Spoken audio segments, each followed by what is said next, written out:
Monica Henderson here, and I am coming to you live for MinkLife Motivation Live. This week, we will be chatting about, dun, dun, dun, dun, if I could ever switch screens, determining your market blueprint. To help me have this conversation today, we have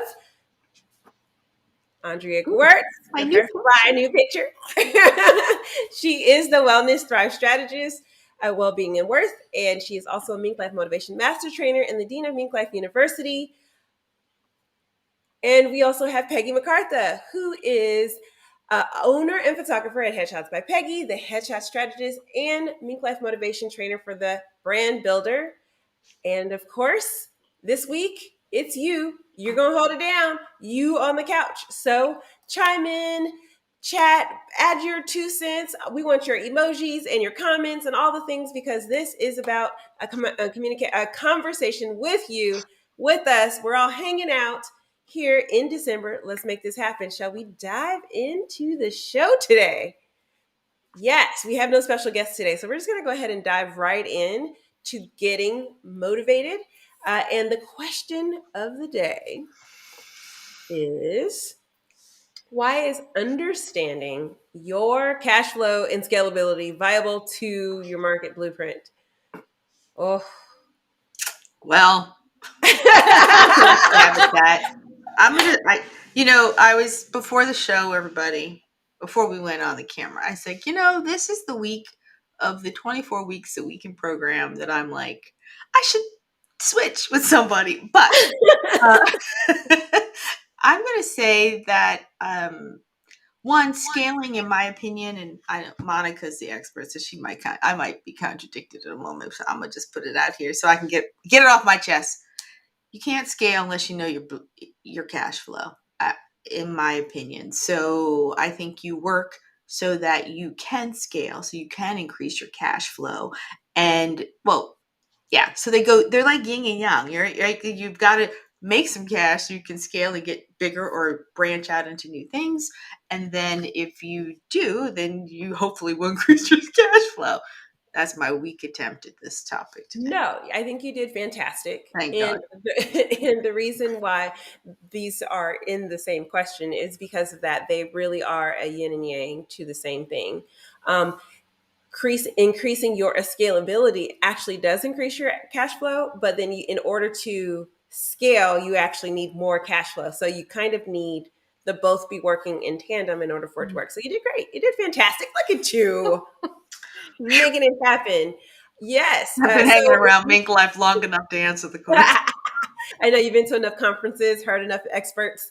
So if you have a thought on the couch and you want to chime in of why cash flow and scalability are vital to your market blueprint, go ahead and drop that in the chat. So Peggy, you want to give your attempt? I know this both of them were like, this topic. So what's your attempt today? Well, I think a lot of times when you're an entrepreneur, you have to really understand cash flow. And I think a lot of people don't, because you're raised in a W-2 mindset where the check you get, that's all yours. And then you can budget your groceries, your mortgage, all your other things out of that. But when you're an entrepreneur, when somebody pays you, that's not that's got to pay everything. Everybody else. And then you're like, is this all I got left? Yeah. So, I mean, it may look like a big chunk, but I think what I've seen over the years is people not understanding cash flow, and that absolutely shutting them down. And why a lot of businesses fail is because they don't understand that just because I charge someone $600 doesn't mean that I get to put $600 in my pocket. Yeah. And so a lot of times we think, oh yeah, I've got, I'm making this much money's coming in, so I can scale up, I can buy this equipment, I can do all these things, and I can grow. And then all of a sudden they're broke and they close down, and they don't understand why. And it's because they didn't actually take an honest look at their cash flow and know where they were to begin with. So I think that it's important. I don't know if I answered the question. You did. Okay, good. Because I was like, you talked about the numbers. I think You really have to understand what your cash flow is, and really have an honest evaluation of that. Yeah, most business owners, when someone says you need a business plan, we all go glaze over. What? I just want to help people in the thing that I do, and I want to get paid for it. That's the plan. And that's the plan. But it's essential, essential to have an actual plan.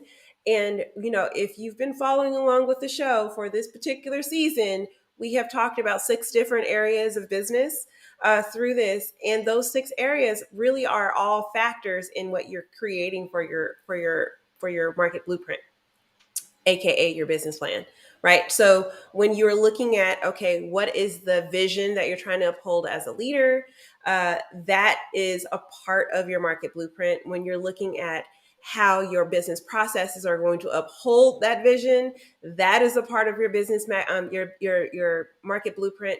When you are looking at your customer service and how you're going to sell and what that looks like, that is also a part of this.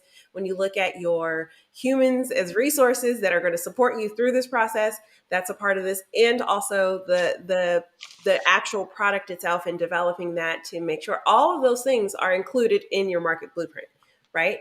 And so the reason why it's important for you to understand cash flow is because each of those have their own components of cost and how it affects money coming in, right? So if you are looking at all the parts and understanding, okay, here's how these are contributing to my bottom line to make me better, you can also look at them and say, okay, how can I make them so that I can do a large quantity and a smaller quantity without it affecting the cash flow so much? And quantity does not necessarily mean more people. So a lot of times when people hear scalability, they're like, oh, well, I have to sell to millions of people instead of being one-to-one, and I just want to be one-to-one. But it's like, can you scale it to where you can spend a lot of time with one client, or a little bit of time with one client also counts as scalability, right? It's literally just the difference between uh, if you can take a small amount of what you do and apply it in a large way or in a small way, right? And so when you are looking at all those components together and seeing how they affect your cash flow, then you can decide, well, how can I scale my business so I can do more with less resources, right? More things with less resources. And so that's why understanding both cash flow, what is your cash flow, and also what you're trying to scale to based on that vision that we originally talked about back when we were talking about leadership, is so incredibly important. You know? Did I? That part, all that. I think we're done. Okay, good night, everybody. She was like, and done. Seen and seen. Okay, so as we always do, we always kind of want to keep people inspired. And so, since, as you heard, this was probably the area that not only most business owners, but this particular crew here also is like, probably not the strongest part of it. So, I want to ask you guys to chime in about really how does this knowledge of cash flow affect your personal business's value in the marketplace? So what is your own experiences when it comes to business planning, and like uh, your knowledge of it and how it's affected you in putting yourself in position in the marketplace? I want to go. Yes. Okay. Andrea.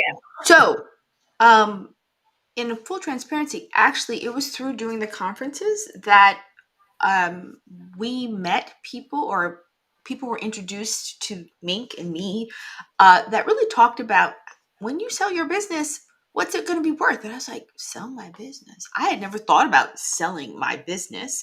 And that was a huge turning point in just the asking of that question, since I didn't know what I didn't know. But I remember sitting in conference and going, valuation of your business. And of course, I haven't been to business school. I've been to functional nutrition school, right? I mean, I've been to engineering school. I've been to opera school, but not business school. So I was like, oh, right. If this is an asset that I'm cultivating, and therefore it will have a value. And therefore, I should think about what it would be like to sell it to someone. Not that I'm in any way wanting to sell my business, but I was like, wow, that's how I'm going to build with a future sale in mind. And so that changed everything in terms of what I was going to put into my business, what assets I was going to develop that would be saleable, or what is it? Information that you can sell. Oh, Intellectual property. thank you, thank you, thank you. I'm like, oh, my brain, I can't remember. But that is actually, it really got me thinking about what intellectual property, because solopreneur, I'm a coach, that's what's going to be saleable in the end. And that'll be the asset that someone could take over, that I could leave to an organization. So it really, I love this question because it really does help me make decisions based on that future outcome. So it's all part of that business plan. Do I have a business plan? No, but I've been hanging around with enough people. I know who I'd call to get a business plan, but I also think having worked through the system, improving it and like doing these things, it really pointed out where the weaknesses were, and I could have a mind to do it. So when I do sit down and formally do it so I can value it formally, I will not be like, huh? Like, say what, Willis? Like that kind of moment. So that definitely was, I think, one of the beauties of when you're like, hey, look at this program. I was like, okay, I'll look at this program. I'm like, whoa, look at this program. Hello. And really working with other people and myself and working through it myself, that I was like, wow, okay, this is where I'm weak. And this is where my business as an entity is weak. I hadn't really conceptualized that. And then we've had some great people come through that have helped us visualize a business as a saleable entity. So Yes. though I didn't have much to say, I guess I had a lot to say. Oh my It's lord. so true. It's so true, Yes. Peggy. Okay, re-ask the question. Re-ask the question. All right, I'll pull it up for you. Here's your question. How does the knowledge of your market blueprint affect your business value in the marketplace? So how does this information help you? I think if you've listened to this show very much, you've heard me say it before. About 10 years ago, I kind of got a slap in the face when somebody said, well, you don't actually have a business, you have a hobby. And it was very, I mean, I've been doing this full time for over 20 years at that time, now over 33 years. And to think, you mean, what do you mean I don't have a business? And it's because I didn't have a business. I made money, but I just kind of ran off the seat of my pants. I mean, even though I had, a business bank account, I had a business name, I had all the, things on the outside, I did not really understand my blueprint. I didn't understand what I was doing, where I was going. I was literally just enjoying taking pictures and had no plan for the future, had no anything. And so, therefore, really, to be honest, I had a hobby. And so I had to realize that, okay, I have not been to business school. I need to find somebody that understands what a business is and change my 20 plus year hobby into a actual business. And that's what brings value, is actually understanding. And again, a place where some entrepreneurs are lazy at, because we want to focus on our craft, we want to focus on our talent, and we forget that in order to run a business, we have to run a business. So true. Yep. Yeah. Everyone.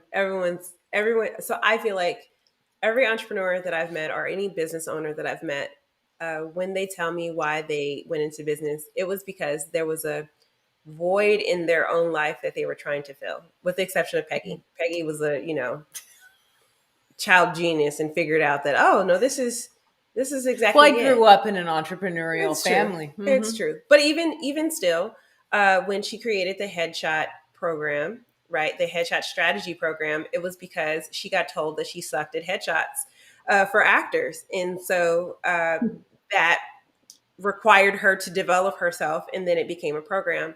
And so, much like everyone else, this program was because I needed a system to systematically go through and make sure that everyone who knows me knows that I love a good system and love a good formula.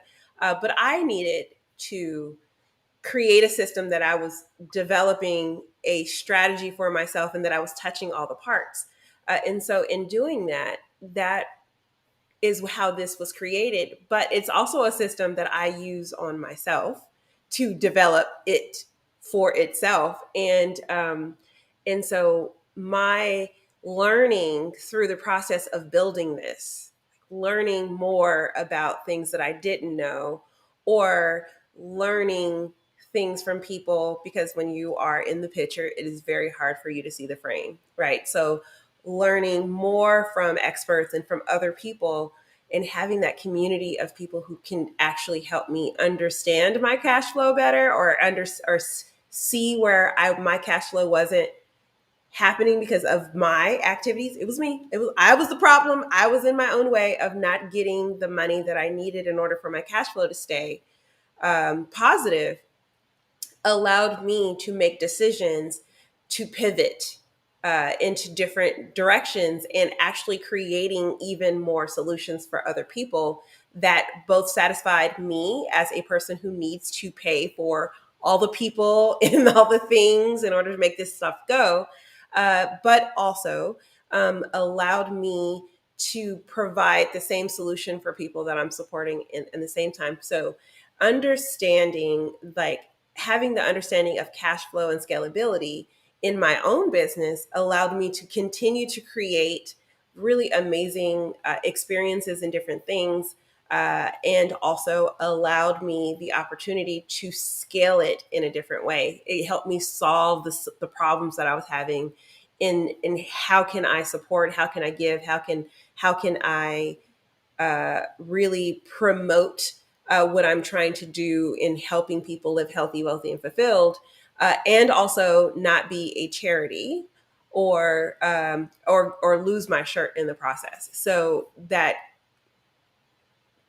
in one of the conferences, and I just typed it in my Trello board because I was going through all of the quotes that I get from the conferences. But someone said, "Oh, I think it was Dan McPherson," and he said that without profitability, you lose the privilege to serve, right? And so taking the time to actually have these conversations, I got goosebumps. How that the universe is telling me that's right. Yeah, I remember when he said that, and I remember writing that down too. Yeah, because without making a profit, you lose the. He had a word that was just you lose the privilege or privilege to serve. to serve or to give to others, and it was like,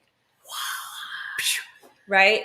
But that's really why it's so important for us to have a really clear understanding of what our cash flow is and how to scale to support more, without it as a detriment to what we are doing financially, to take care of ourselves and our families.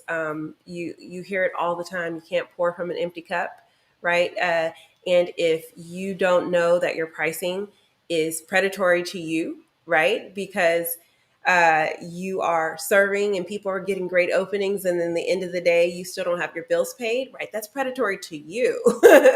And so really kind of having a clear understanding of how to adjust that, makes a big difference. And you can serve without being resentful if you're pricing properly, right? You can just be in the space of flow when you're not thinking about, but I have this bill that's lingering over my shoulder. So these conversations about Market Blueprint are super important. Super, super important. If you are listening in, and I see a couple of you watching, and if you want to share a little bit about like your fears or your desires or your concerns, or like how you feel about when someone says you need to write a business plan, drop that in the chat. We'd love for you to chime in. So as we continue on this little journey with the three of us, I think it's kind of nice today. Yeah. Actually, we hadn't had a chance to a kind of nice quiet little. hang the three of us. We're going to keep networking. And as usual, in MinkLife Motivation, we talk about networking is not being a card dealer. You get a card, you get a card, you get a card. Everybody gets a card. But actually developing relationships where people not only you help them, but they also help you, and being able to ask for help. So the question for today is, who should you surround yourself with when you are planning your next step in your business? I think y'all both can chime in on this because y'all have some mighty networks that y'all brought some mighty people to my network, and I've brought some people to your network. So who should you surround yourself with? I think that, yeah, I think that at this point, all of our networks are we Cross I don't pollinated. even know who. Yeah, I think we've cross pollinated so much, the three of us, that I don't even know Who belongs to who who? belongs to who. Well, I just claim them all, and you claim them all, and Andrea claims them all. But yeah, I think that, surround yourself with people that know more than you. I think Andrea pointed that out a lot earlier when she was talking, that like because of the conferences and because of these things, we're able to learn the things that we didn't know. You don't know what you don't know. So when you surround yourself with people that are smarter than you, that are better than you, you're going to just by default, hang with the cool kids that know the stuff. That part. No, I Yeah. mean, absolutely. That has been the one of the many blessings, not the biggest, but one of the many blessings of COVID is that, Mhm. the card dealing, as somebody who used to build networking groups, that was very experientially what happened in real life, in the IRL. And so it's been really interesting in the VRL, the virtual real life, how much more. I was just thinking about this in the shower this morning. Um, your connection is so much more intentional. Mhm. And if you uh, really think about, I don't know something and I can go put myself into a pod, just like you guys said today. Oh, go into your groups and do X, Y, and Z. It's like, it's so true that we are all way more intentional, I hope, about showing up in front of different people. And now it's beginning to be so ubiquitous. The things that were obvious, like she said, go to a Facebook group. And I was like, right, I belong to a gazillion. Um, that really reminded me that, oh, am I getting lax in my intentionality to connect? And so the conferences, Mink Life, this universe, Mink Life universe. Okay, that's a new one. We haven't used that one yet. We have university, but the Mink Life universe actually needs to be a thing. Really does provide that cross pollination. And if they don't know, someone in the group will be like, let's go bring someone else to the group Yeah. to foment that creativity or the need or finish the thing. And yeah, Colleen in the audience just says, without profitability, we lose the ability to serve. Was a pivotal moment. Dan has a lot of like kaboom, kaboom Mhm. sayings, and for sure, being in the pond with people that can help you is, it's where it's all at, so that you can serve bigger and brighter and better. So Yeah. We earlier today we were having a chat about quantity over quality, and quantity over quality or quality over quantity. either one, right? Uh, Which one versus, I should say. gotcha. And the historically, it's like, if you, especially if you're getting on the speaker circuit, which I am reluctantly, rapidly headed towards the speaker circuit, and one of the questions that they ask all the time is, how many people are on your list? How many people are on your list? And I think that the answer they want to hear is 5,000, 10,000, however many people. And I run with my list is a little small to be an influencer, I think, right? Or to be a person of influence. It's a bit small. It hovers around about 2,500 people, and circulates out, right? Like there's not all the same people all the time. And we were having this conversation in the incubator today about that, about like, well, the person who has the most toys wins, right? And Mm. having the most people in your network wins. And I was like, as an introvert, that doesn't sit well with me. More people does not equal more connection, right? But if I have the right people, that equals more connection to me. And we were kind of debating it back and forth. And it was like, yeah, but the more people you can talk to, the more people, more chances you have to sell your product, and the more chances you have to connect to other people. And I was like, yeah, but if I don't remember that I can make that connection, that's hard. Right. So there was this whole debate going back and forth. And truthfully, I don't think there is a wrong way either way. If you are a person who wants more people surrounding you and have more options, and you can manage that, and it's not overwhelming, and it doesn't feel like chaos, or that, like, it feels good to your soul, then by all means be a 5,000 list person. But we do have a choice to also do the opposite, where you have a smaller pack of people that you run with, and that you're connecting with, and that you're surrounding yourself with, and you're connecting those people very effectively and efficiently, in a way that you can manage, that doesn't cause stress. And that too can equal the same amount of power or the same amount of impact. And choosing who you surround yourself with, right? Because that's the question, right? Who should you surround yourself with when you're planning your next step for your business? That is kind of one of those things that you have to decide. Do I need the quantity of people in order to do my next phase of business, or is it the quality of people that I need for the next phase of business? I would assume that I'm going to have to get out of my comfort zone at some point here, and have a quantity of people.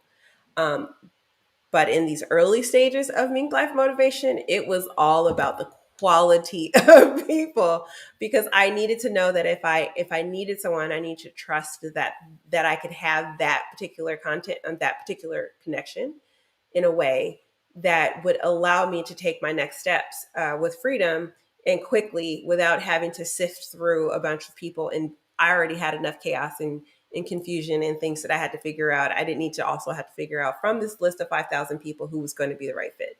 So, really, this question is all about, do you need the quality of people to support you in your sphere, or do you need the quantity of people to push yourself to the next level? And by answering one of those questions, you will know exactly who you should surround yourself with. That's what I think. Yeah. No. Thumbs up. Thumbs up. I feel like you need to surround yourself with quality people. The quantity is just the noise around. That's not really who you surround yourself with. If you allow yourself to be surrounded with just the noise, I feel like then you allow yourself to be in a space of, just, you get caught up in the like mob mentality, Mm, and you hear all the noise, and you're like, oh, instead of surrounding yourself with the solid yeah. quality, the quantity may help you, land a whatever influencing thing on Instagram. But those, even though you have that big following, they're not the people you surround yourself. They're just the people that surround you. Mm. And Oh, I think that you need to surround yourself with the quality, and that way you can block out the noise and stay focused.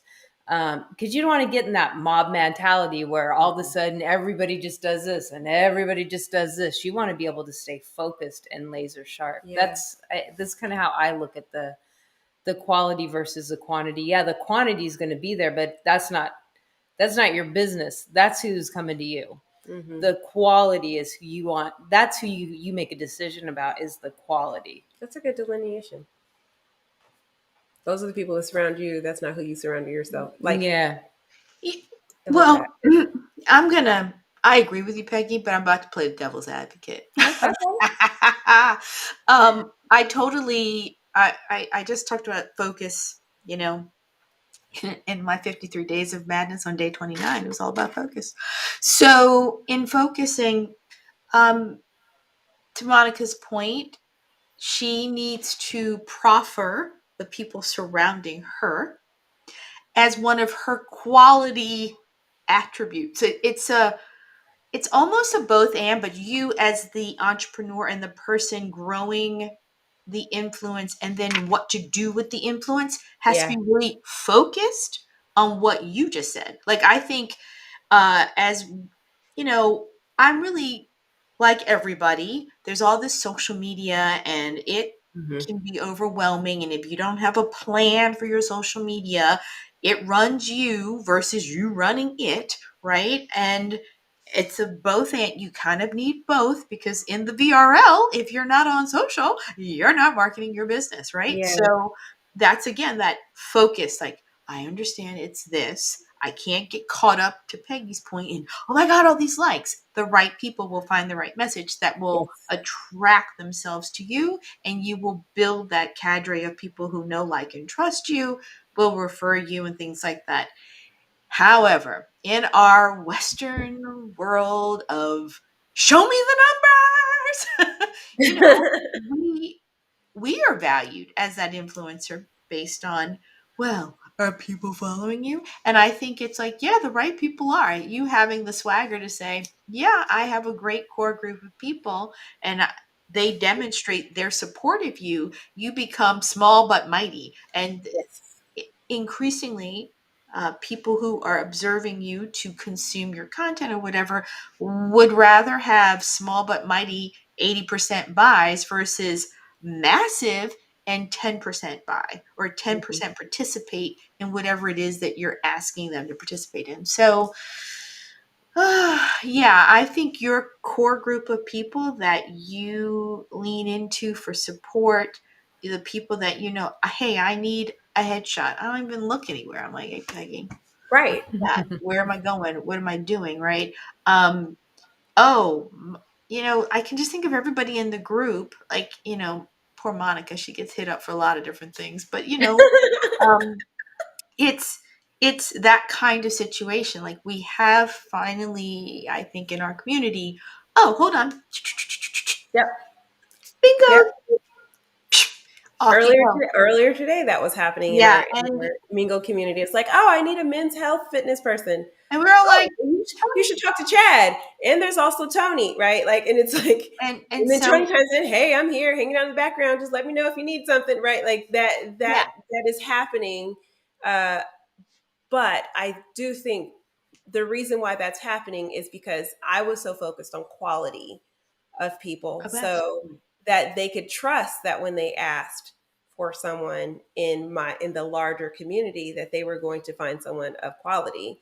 And now I just have to find more quality people. So if you're a quality person, holla at your girl. Want to talk to you, but but ultimately, that one of the things that I wanted to say was, my thought process behind why I chose quality over quantity was, if I have the right quality of people, they will help me get the quantity, Mhm.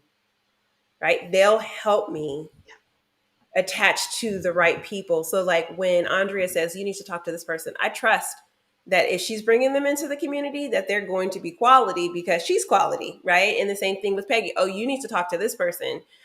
Oh, okay, I can trust that that person is going to be quality because I trust that she is a quality person. And it's that whole like-minded, Mhm. birds of a feather flocking together kind of a thing. And so that pulling people in, and I remember being so frustrated at that second conference that we had. So the first conference was amazing. It was like, honeymoon blissful. It was perfect in all the ways. We're like, oh my gosh, this is great. But that second conference, and having people come in and not not be the quality people, and also demonstrate not no desire to actually be a part of the community to support the person on the end result, but just to be there to sell their products. I remember being so angry about that. Like, how dare you come in to my community?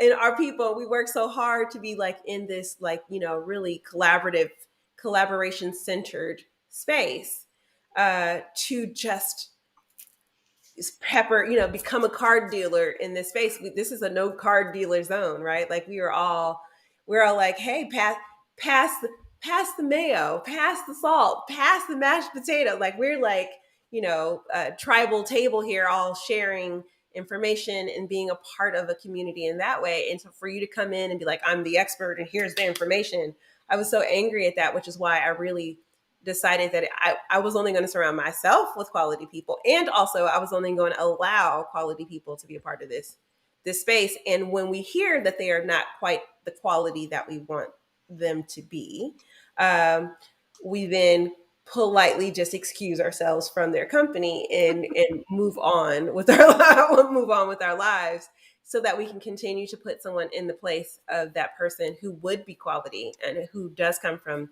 the same heart. So I think this conversation about like who you surround yourself when taking the next step in your business is so pivotal.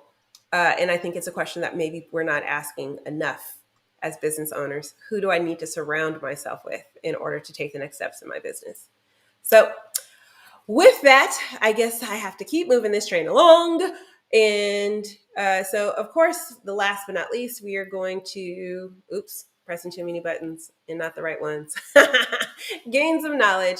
And so it is the one tip moment of all of this. So share your one tip for boosting. Somehow I didn't change that. That's not the right question. I thought I changed them all. Maybe I did not. All right. So your one tip for, leaning into your market blueprint. One tip. That's critical to maximizing profit of your market blueprint. I think for everybody, we know the question. Let's articulate it for the company, shall we? I realize I'm like mumbling it to myself. Perhaps if you would like to know what the question is to gain knowledge, it is share one strategy that is critical to maximizing the profitability of your market blueprint. That's the question that should be on the slide. We got a lot of slides. And I'm going to say that we've talked about, there it is. Oh, goodness. Maximizing the profitability of your market blueprint. Somebody said it before. It's know your numbers. I think Colleen said it, and I'm going to grab it off the couch and use it. Thank you, Colleen, because it's short and it's sweet, but it is the beginning of where this conversation started. And of course, we took it to our little Zen level of who helps, but that we definitely, it's like know your numbers. Peggy said it, I'm going to say it again. Now, Peggy, you guys say something else. I know. I was going to say that. I was going to say, really evaluate your numbers, really know. So I'm going to, of course, take that and I'll have to spin that. Thank you. And I just want it noted that you went first on every single question today. I'm teasing. Okay. So, I think it's not just know your numbers, but understand how you can scale up. There's a lot of things that you can do without costing you more money. So another like think about the things you can scale up on, and bring in more income without the same scale of outgoing. There's a lot of things because you've already bought your equipment, you've already bought this, whatever it is. So how many people can you fit into that space and serve with the same amount of money? And a lot of times you're not even costing yourself a lot of time. And really look at those things and then ask the question, how can I work on getting those areas going? So I don't know if we're still online. Oh, it says we're live. It's the thing's still moving. I'm just frozen. No, you're not. You're not frozen. I'm not on our side on our monitor. Literally everything froze. Some yellow line went up. That was weird. So you heard all of that? So you heard did? Okay, good stuff. Done. It's still frozen on our side. Yeah, and a yellow line came up. That's what got me. I was like, no.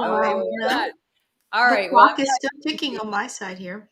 Yeah, and by the way, if you've been chiming in, and it sounds like you have been chiming in, we also were getting a notification that the chats cannot be reached right now on our side, so we weren't able to put you on the screen. But don't let that deter you, because it shows up in all of the social media posts. So we will go in and continue to have conversation with you afterwards. We're still frozen, so Andre, you'll have to chime in every now and then to let us know Okay. if we're here. But would you like to share your one tip? Let me make I you think. did. You didn't hear my one tip, which was Oh, Okay, that's she right. know started. your She numbers. started. Peggy noted that I went first every time because I was like, I have this much knowledge in this area, so I'm going first and sharing. Yes. Well, so I guess my one tip then would be to take the time to actually plan. A lot of times we feel like we have to dive right in to make money. But there's a saying, I used to make custom clothing, and there's a saying, you always measure twice and cut once. By taking the time to actually stop for a second, survey the land, figure out exactly what it is you're trying to achieve, creating an actual strategy to get there by like laying out a map to those things, and then actually working, you are actually going to do yourself a world of good of being more profitable in your business, allowing you to figure out what you can do more of without more money, and also allowing yourself the opportunity to actually make sure that everything that you're doing is actually is actually working to your benefit, or being able to see some of your hidden talents that you're already doing and giving away for free, but can be an additional product line. Andrea wanted to teach classes, and so by sitting back for a second and saying, "Well, I think I should teach classes," that was something that she was able to do in order to kind of scale her business to go in her functional nutrition. And Peggy has been doing headshot strategy for a bazillion years and didn't know she was doing that until she had a second to reflect on how she was actually supporting people to figure that out. And I, took all of the pieces that I had to do together and pulled them all into one place in order to create the symposium, which we'll talk about in a little bit. So that I'm taking all of the pieces of what I wanted to do, and it doesn't cost me anything extra to do it. So with that, let's get into the announcements, and we got all kinds of crazy frozenness here. So it is announcements time. I am not sure what you are seeing on the user side, but we are seeing a frozen screen. There's now Andrea, you've highlighted me for announcements, and yes. I guess that means I better talk since I'm filling up the screen. So I will talk.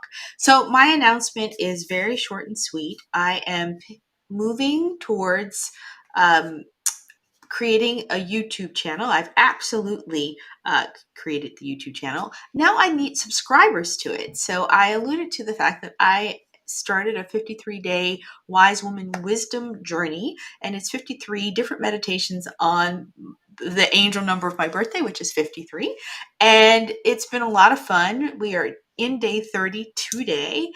It worked out perfectly to have 53 steps to the new year. So please join me, and it's happening on YouTube, and I need subscribers. So if you see in the little box on the bottom of the screen, and hopefully it'll be in the chat, go subscribe, please. And that would really help me because I want to name the channel something, and I currently cannot. That's a bit.ly to get you to hide the ugly name that it currently is. So I would love that. And in that YouTube channel, I'll sort of announce all the different things that are happening and promote moving forward. It's sort of like I'm too lazy to blog, so I will vlog. So that has been my way to do it. But the irony is, everybody, that I do write myself a little note before I speak to you. So I'm blogging too, but whatever. That made me laugh the other day, that I was like busy typing it up to make sure my thoughts made sense, and then I did the video and I was like, I'm blogging too, but it's actually more fun and interactive. And it had the second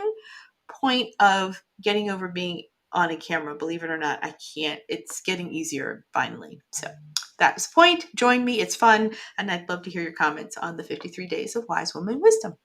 So, Awesome. Peggy. Yay! Oh, and I'm not frozen. On our end, I looked frozen for a long time, and I had a really funny look on my face. Anyway, so Go to my website. I've recently built a new website, and it's looking pretty good.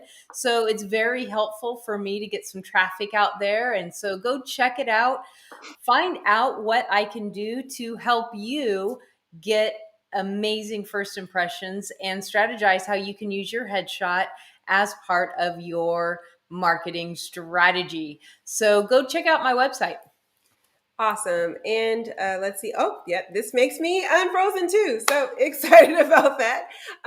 So obviously at MinkLife Motivations, we have lots of announcements, and I'm going to start sharing some of those for our universe. Thank you, Andrea, for the community, the courses, and the conferences. Is how we support you at MinkLife Motivation. And I want to say that what's next? Well, I'll tell you what's next. Next is for our community, we want you to join us in the Minkubator. We are going to have a Christmas party, a virtual office Christmas party. It will be an open house. So if you want to come and check it out and click into all of the rooms and figure out some things, play some games with us, we would love to have you. But in the Minkubator, we get our to-do list done and we make things happen, and you need to be there. Also, we need you to activate your zone of genius with the Activate Symposium that is starting January 23rd and going through March 3rd. It's 24 days, 24 roundtables, 24 courses, 72 lectures by different instructors. If you want to get your business together from start to finish, from, as Yo would say, from the rooter to the tutor, then this is going to be the best value you can possibly get. 72 different coaches to help you really get your life and business together. And guess what? It's just under $2,000. So you're not going to get that kind of deal anywhere else. And we have pulled together some of the best minds that I have possibly found who are really out to help support you, really activate your zone of genius. And if you are that speaker who wants to be a part of that conference, reach out to me. Let me know. We would love to have you as a speaker as well. So you can go to minklifemotivation.com and figure that out. We are finally here at the live show with all the tech things. Stuff is still frozen on the side of our screen, but we are so happy. I want to give special thanks to Andrea and Peggy for being my ride or dies, being here every week with me, even when you don't know that you know a lot about the subject. And also would like to remind you all that you have the power to activate the vision within. We are here next week and the following week, and then we'll be taking a break for the holidays. So be here, same time, same station, same channels. And we are so just excited to allow you to have us in your space. So thank you so much. We'll see you next week.